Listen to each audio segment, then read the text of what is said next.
I want to talk about the defense. Not to put blame on them, because I don't think that that's the case. I'm going to start with this clip from Kyle Shanahan because I think it is key to understanding where we are. The defense is the only reason why the 49ers even had an opportunity to win the game. No, they're the reason we had a chance. I mean, getting that turnover at the end with Demo, helping us win the turnover battle. They're the reasons that we were in it at the end and had a chance to win. But I also still think that they can do better than that too, giving up over 300 yards to there and not finishing it there at the end. But they were the side of the ball that gave us a chance today. 49ers lost 2 out of 3 phases of the game. Special teams you lost. You had 2 missed field goals. You make either one of those, you win the game. Punt team was awesome, but the Gunners, 2 penalties, like just not good. And so you can't miss 2 kicks. You lost special teams. Offense, you lost big time. You just lost that one. Literally 200 total yards, just past that. You went, I think it was 5 straight possessions without a first down. You lost that. You lost it. No doubt about that. And you can talk about the rain, you talk about injuries, whatever. I don't care. Defensively did their job. You were up. You had 2 forced turnovers to their 1. You did everything that you needed to do. Doesn't mean the defense was flawless, because it wasn't. Defense had some issues as well. That's there. David Lombardi just put this out there.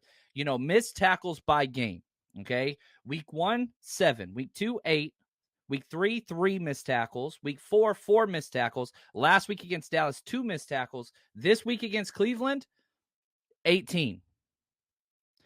18 missed tackles. That's huge. And it's a lot of guys. Hufanga, I'm sorry, wrong one. Demo had 3 missed tackles. He's one of the best tackling corners in the NFL. That's huge. Fred Warner had 2. Oliver 1. Burks 1. DFF 1. Cleveland Farrell 1. Gibson 1. That Gibson missed tackle was huge late in the game. Like, that's huge. That is just absolutely huge. Now, Dre Greenlaw not being out there changed the game. It changed the tone. It changed everything. You're getting him back. So if you're one of those guys that's like, man, the defense played bad, I don't think it did.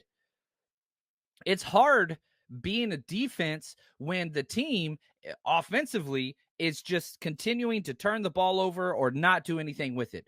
3 plays, you're back out there. 3 plays, you're back out there. 3 plays, you're back out there. When you get a turnover like Fred Warner did, and you return it to the 26-yard line, and the offense loses yards on the drive and gets 0 points, that is demoralizing. It just sucks the wind out of your sails. But the 49ers defense did not crack at that point. They stayed true. Yeah, they gave up a couple drives. And was it their best game? No, it wasn't. If we look at the individual effort, as far as just player grades go, Fred Warner, 81.1, number 1 graded player defensively. DFF got 19 snaps. He was second. Cleveland Farrell, who I said in the postgame show, definitely flashed for the first time, 74.1. Demo, 73.1. Nick Bosa. That's your top 5. Worst rated player, Oren Burks. I'm Team Oren Burks. I was hoping he would elevate his play as he stepped up and got, he played all 76 snaps of the defense. There's 76 total snaps. He played all 76. He got a 41.9 grade. He made some positive plays for sure, but the difference between having 5-7 out there and going to Oren Burks changed the game defensively. It changed the entire game plan. We lost our enforcer. We lost the best tackling linebacker in football. And it showed. It showed. Greenlaw is essential. Thank you, Sin. Thank you, Sin. That changes things. So I'm not concerned defensively. And, if we want to talk, Randy Gregory finished 8th. He got 26 snaps, 3 pressures, 1 sack, 2 quarterback hits, 3 solo stops in 26 snaps. That's incredible. Drake Jackson got 22 snaps, 2 pressures, 1 tackle. That's where the snaps need to go. Drake Jackson was the second lowest rated player for either team, by the way. Terrible. He was terrible. He has been terrible for 5 consecutive weeks. Drake Jackson's had 1 good game. That was week 1. He's been terrible since. I would like Drake Jackson to go down to about 10 snaps a game and give all those extra snaps to Randy Gregory moving forward. I think you still stick with Cleveland Farrell starting opposite Bosa for now. And then it's Drake Jackson back burner until he figures something out, because he hasn't figured it out. And the film is showing the same damn thing. I started the film breakdown this morning. For all the 49ersrush.com people and Patreon subscribers, you guys going to have the very first breakdown loaded as soon as this game's over. It's loading on YouTube now. Once it's up there, once the show ends, I'll get that out there to you guys. And you can kind of see it for yourself. But yeah, 95 ain't it, guys. I don't know how many trends. That dude's not it. It's not it. I hope that he changes. He's not there. He's just not there. And so anyway, that's defensively. I do believe they did everything that they needed to do to kind of get to where they needed to go. And, I'll say this too. Let's go to the captain, Fred Warner. He talked to the team after the game. He gave the locker room speech, and here's what he had to say to the team. I said a lot in there.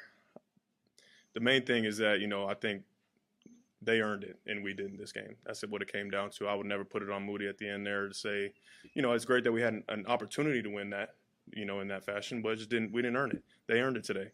I said that win or loss, I felt like we needed this game. We knew what type of game it was going to be. In order for us to be the team that we want to be moving forward, we need to get battle tested. That's exactly what today was. We learned from it, watch the tape, look at it hard internally, and be better from it. That's you. That's the best player. He had the best game of any 49ers player. He was the best. I don't think anybody argues with that. And so whenever you get the guy that played the best of the entire game, and I'd probably say of either side of the ball, he put up another Defensive Player of the Year performance. He was awesome. He was incredible. To come out there and say, you know what? We didn't play our best today.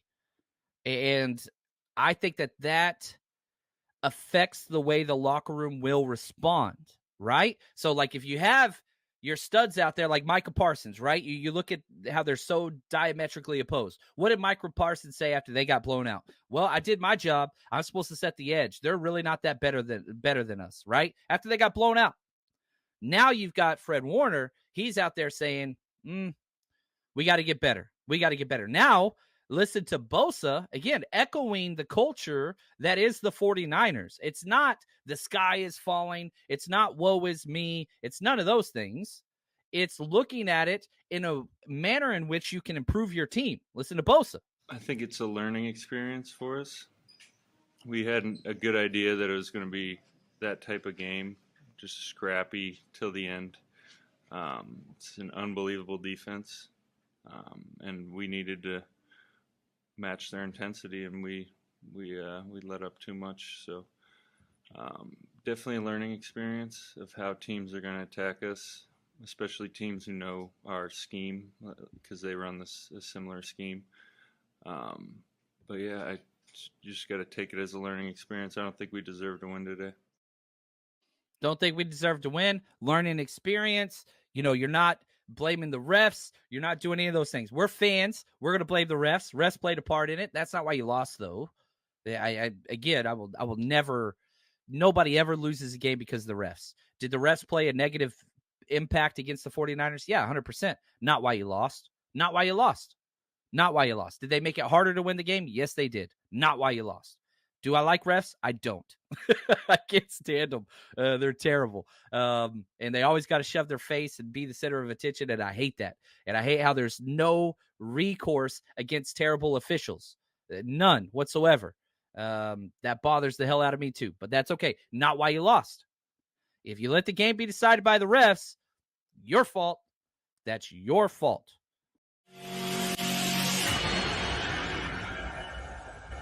The 49ers Rush Podcast.